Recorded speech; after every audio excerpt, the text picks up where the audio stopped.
नमस्कार साथियों इस टॉपिक में आप समझेंगे भूमि अधिग्रहण पर मुआवजा कितने गुना मिलेगा। और जो लोग कहते हैं ना 2 गुना या 4 गुना, ये लिखा कहाँ है।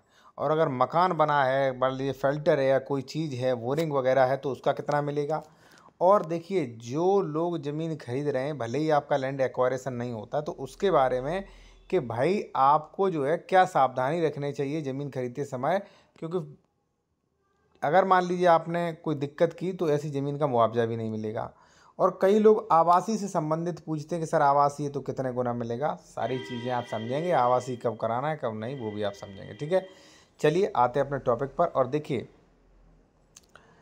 अगर आप ये हमारा ई बुक लेना चाहते हैं, ई बुक कोर्स, ठीक है ना, तो आप इसका स्क्रीनशॉट ले सकते हैं। यहाँ पे दान पत्र, नियम, एग्रीमेंट, लीज एग्रीमेंट, रेंट, गोदनामा, दाखिल खारिज, जीपीए, वसीयत वगैरह, इन सबके प्रारूप हैं और इनके बारे में परिभाषा विद सेक्शंस है। ज़मीन का जो है वर्ग गज, वर्ग मीटर वगैरह निकालना, यहाँ पे अपवाद वगैरह जो रजिस्ट्री से संबंधित है। ये हमारा व्हाट्सअप नंबर दिया, आप इसको स्क्रीनशॉट ले लीजिए।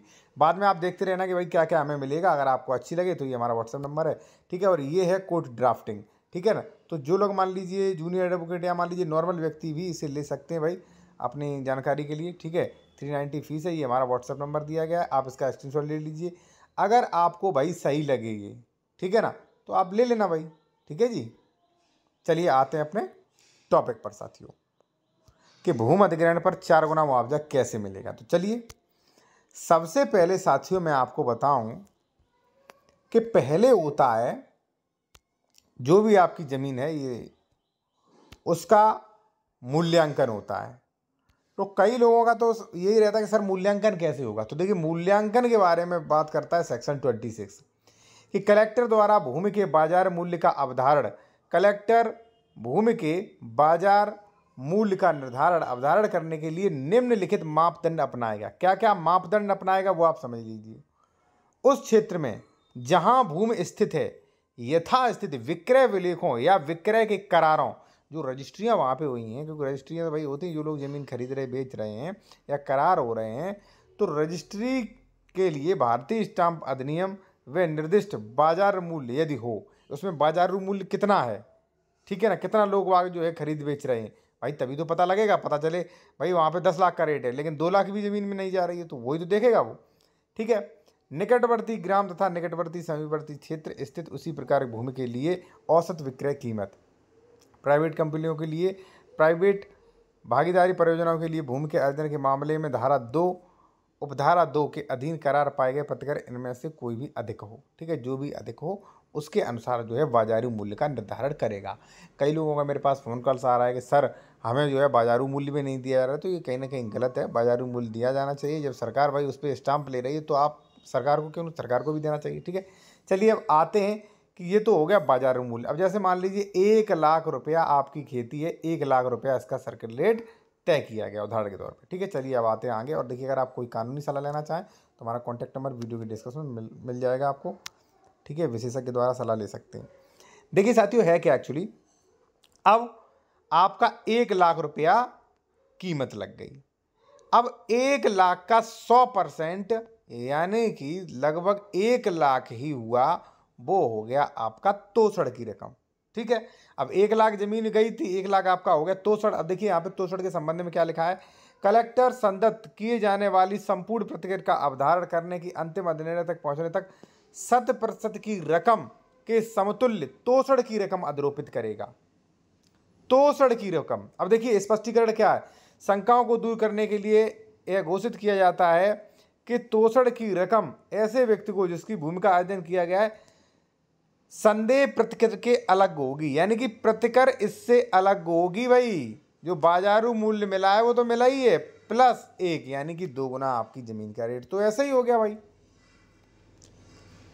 भाई देखिए आप भी समझें, हम समझा रहे हैं, विधि कानून के समझा रहे हैं। अगर मान लीजिए आपको लग रहा है कि नहीं सर आप ये गलती कर रहे हैं, तो आप कमेंट्स में लिखिए कि नहीं ऐसा होता है, ठीक है ना। वैसे हम कोई गलती नहीं कर रहे हैं अपनी समझ में, क्योंकि भाई काफ़ी एक्सपीरियंस है, ठीक है ना। आप भी अपना मान लीजिए भाई दे सकते हैं, लोगों का भला हो, ठीक है, चीज़ों को सामने आए। अब साथियों क्या कहा गया कि भाई आपका 1 लाख का ज़मीन था तो प्लस 100% यानी कि 100% उसका, ठीक है।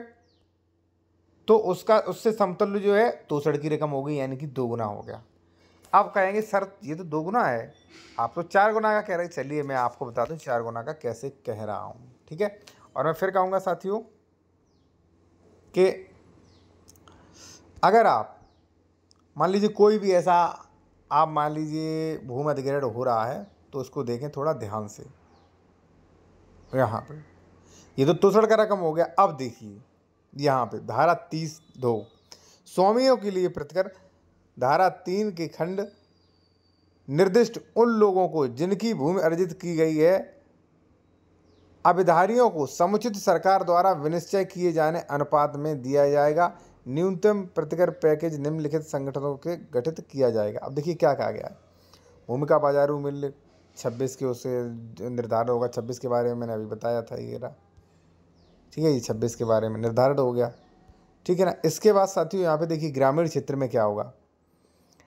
शहरी क्षेत्र से परियोजना ऐसी दूरी के आधार पर 1 अथवा 2 से समुचित सरकार अधिसूचित किया, यानी कि 2 से गुणांक किया जाएगा। अब देखिए यहाँ पे आप देखेंगे, यहाँ पे क्या है 425 आ दिनांक 9 फरवरी 2016 भूमि अर्जन पुनर्वास, यहाँ पे सबसे छोटा छोटा लिखा है, थोड़ा समझने की कोशिश करें। पुनर्वास में उचित प्रतिकर और पारदर्शिता अधिकार अधिनियम 2013 का 30 की धारा मतलब धारा 30 उपधारा 2 के साथ पठित प्रथम अनुसूची क्रमांक संख्या 2 कॉलम नंबर 3, ठीक है ना, प्रदत्त शक्तियों का उपयोग करते हुए केंद्र सरकार द्वारा अधिसूचित की गई कि ग्रामीण क्षेत्र जिसके गुणांक बाजारू मूल्य को गुणा किया जाएगा गुणांक 2 से, यानी कि जो भी बाजारू मूल्य होगा उसे गुणांक 2 से किया जाएगा। जैसे मान लीजिए आपका 1 लाख रुपया है और अगर आप गुणांक 2 करेंगे तो भाई यहाँ पे आ जाएगा आपका 2 लाख। तो हो गया यहाँ पे 2 गुना वो 2 गुना ये, आपका 4 गुना हो गया इस तरीके से, ठीक है ना। अब साथियों मैं आपको बता दूं, यहाँ पे थोड़ा स्पष्ट दिखाई नहीं दे रहा, अभी मैं आपको स्पष्ट भी दिखवा। यहाँ पे साथियों लास्ट में आप देख सकते हैं क्या लिखा है, ऐसे पढ़ सकते हैं पूरा, अभी मैंने पढ़ के आपको बताया था। अब देखिए थोड़ा इसमें कन्फ्यूज़न तो है भाई, काफ़ी घुमा फिरा के चीज़ों को बताया गया है। और अगर मान लीजिए से देखिए सबसे पहला कई लोग जो है वो नहीं जानते हैं तो वो ये चीज़ें पढ़ भी सकते हैं, ठीक है ना। तोसड़ का दिया जाना, ये सारी चीज़ें आप पढ़ सकते हैं, देख सकते हैं साथियों, ठीक है। अगर आप विशेषज्ञ द्वारा कानूनी सलाह लेना चाह रहे हैं तो हमारा कॉन्टैक्ट नंबर वीडियो की डिस्क्रिप्शन में मिल जाएगा। देखिए ये लैंड एक्वायरेशन एक्ट है ना, ये थोड़ा जटिल है और देखिए कानून की भाषा काफ़ी कठिन होती है, ठीक है ना। तो इसलिए जो है भाई काफ़ी यहाँ पे दिक्कत आ जाती है। और देखिए यहाँ पे जो है 12% का ब्याज का भी प्रोविज़न किया गया है। यहाँ पे आप देख सकते हैं कि अधिसूचना के प्रकाशन की तारीख की प्रारंभ वाली कलेक्टर की निर्णय की तारीख तक भूमि का कब्जा लेने की तारीख तक इसमें जो भी पूर्ववर्त हो अवधि के लिए 12% प्रति की तरह के संगठित रकम अधिनिर्णित की जाएगी, ठीक है ना। जो आपका रिवॉर्ड मिलेगा वो इस पर मिलेगा, ठीक है ना जी।